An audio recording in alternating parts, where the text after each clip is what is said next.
Imagine a universe where just one single broken heart has the power to completely tear apart the fabric of reality itself.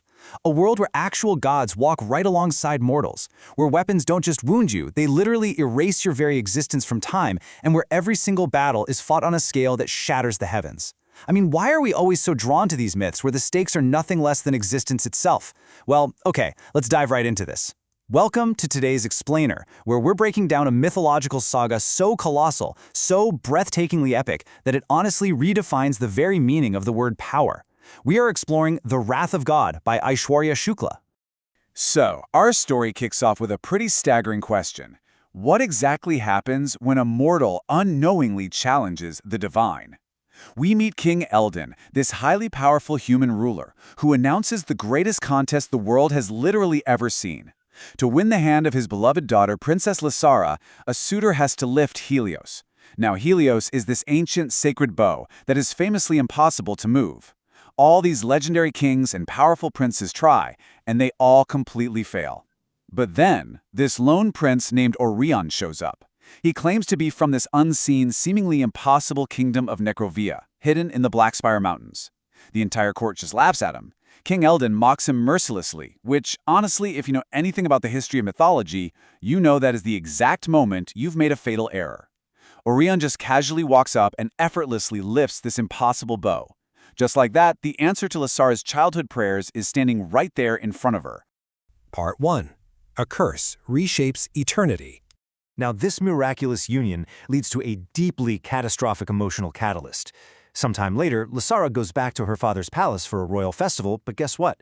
King Eldin hasn't learned his lesson at all. He mocks Orion again, calling him a total fraud, insulting the very god who rules Necrovia in peace. Torn apart by her own father's cruel disrespect towards the man she loves, a man she absolutely knows is divine, Lysara just breaks down. With trembling hands, she unleashes this tragic, universe-altering curse upon her father's kingdom. Orion goes back to Necrovia and begs her to reconsider. He warns her that innocent people are going to suffer for this, but her heart is just completely shattered. Her demand is absolute. She tells him, "Show them the wrath of God." It really highlights this fascinating theme in myth. Divine power is absolute, for sure, but it's so often triggered by deeply human, mortal grief. Orion closes his eyes, and purely from his divine will, two 10-armed avatars of pure, unstoppable justice are born. Their names are Azirion and Inera. You have got to understand the sheer reality-shattering scale of this divine armory. These aren't just your standard swords and shields. They are literal cosmic forces. Azirion carries Voidrend. Now, Voidrend is a weapon that doesn't just cut matter, it actually slices straight through space and time. A single swing of this thing is capable of annihilating the entire universe. It dismantles reality down to the atomic level. Then you have Aedron, which is the ultimate shield, Starfall, a bow made of infinite light, and Worldbreaker, which commands elements and entire dimensions. Armed with these cosmic tools, the avatars march on King Eldin's kingdom.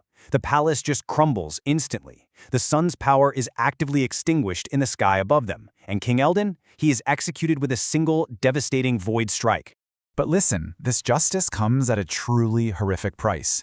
Azirion slaughters everyone. Lysara's mother, her sisters, her brothers, all gone. The sudden, brutal realization of what her curse has actually wrought completely shatters Lysara's mind, and she dies right there of a broken heart. Orion is left in this endless, crushing sorrow. It proves a super interesting philosophical point within the text. Even God will not erase the consequences of our free will. Once a choice is made, the echoes of that choice are permanent. However, the end of a sacrifice isn't the end of faith. The world transitions, the dust eventually settles, and in a brand new age, Lysara's devoted soul is reborn as the elf princess Ilaria. And the supreme god? He reincarnates as Prince Aryaveer, a mortal warrior of just unparalleled skill and wisdom. Part 2. The Abduction of Light. So, through a series of complex political maneuvers and a divine blessing that literally cannot be broken, Prince Aryaveer, along with his reborn love Ilaria and his fiercely loyal brother Virand, are sent into a harsh 8-year exile deep in a dense forest. Their life out there is simple, but it's really happy. But that peace shatters with the very sinister arrival of the demon lord Rudraksh, the emperor of the Rakhtagir fortress. Captivated by Ilaria's extraordinary beauty, Rudraksh decides he just absolutely must have her. And here's where we see a really classic mythological trope play out. The villain doesn't use brute force to break a divine bond. No, he uses deception.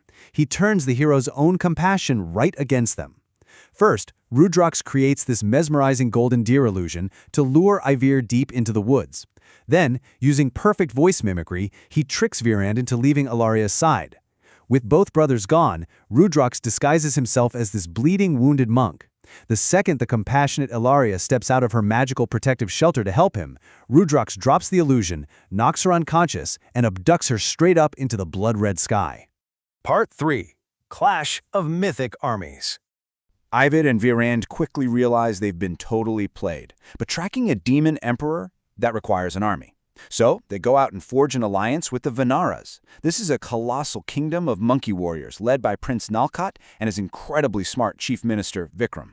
During all this gathering of forces, we also get to witness the awakening of Herat. Herat is this massive bear warrior who suddenly discovers he is actually the reincarnated divine avatar of Azarian, and he is rapidly regaining those reality-bending powers. So the stage is set. But to really grasp the stakes here, we have to look at the target. Rudrox's stronghold is Rakhtagir. It's this impossible city situated all the way across the vast Bloodfall Sea. And get this, it is constructed entirely out of divine, colored crystals that reflect literally all attacks. Fire cannot burn it, acid cannot dissolve it, and its borders are constantly patrolled by terrifying elephant-headed serpents that spew these huge mountain-incinerating flames. It is, for all intents and purposes, the ultimate impenetrable fortress. By some miracle, the Vanara army manages to cross the sea, and this utterly brutal, exhausting military campaign begins. The Siege of Rakhtagir is basically a masterclass in the constant escalation of devastating magic. On day 1, elemental weapons clash, turning the whole sky into a relentless storm of fire and rain. On day 2, Rudrox's younger brothers fall in combat, which drives the Demon Emperor into an absolute vengeful fury. And by day 3, the scale of the war tips past any sort of traditional combat and straight into absolute cosmic madness. To really put the sheer magnitude of this battle into perspective, just look at the demon Mahabal. He steps out onto the battlefield and magically grows to the size of a literal mountain. But he doesn't stop there. He summons 1,000 colossal illusions of those terrifying elephant-serpent beasts, 1,000 of them, and they are all spewing fire across the battlefield at the exact same time. The earth cracks wide open, flaming meteors rain down from the sky, the heat and the light are just blinding. In a matter of seconds, the entire Vanara army is brought to the absolute brink of total annihilation. To stop Mahabal before everything is lost, Aishwarya is forced to deploy a weapon of terrifying finality. It's the existential weapon, known as a stitret. This primordial divine force doesn't cause a massive explosion, it doesn't leave a body behind. It actually asks this really terrifying philosophical question: what's a worse fate? To die? Or to have your entire history, every single memory of you permanently deleted from the universe? This weapon simply touches the target and completely erases their entire existence from reality. It's like they had never been born in the first place. Mahabal just vanishes. The demons are left trembling. But trust me, the war is far from over. Part 4. The Final Cosmic Reckoning. Furious beyond any mortal measure at the loss of his army, the Demon Emperor Rudrox finally descends onto the blood-soaked battlefield himself. Using his dark, divine magic, he multiplies into 9 identical forms. 9 towering emperors, each wielding a totally different world-ending weapon, and they are striking out in all directions at once. Ordinary weapons absolutely cannot kill him, he just heals instantly.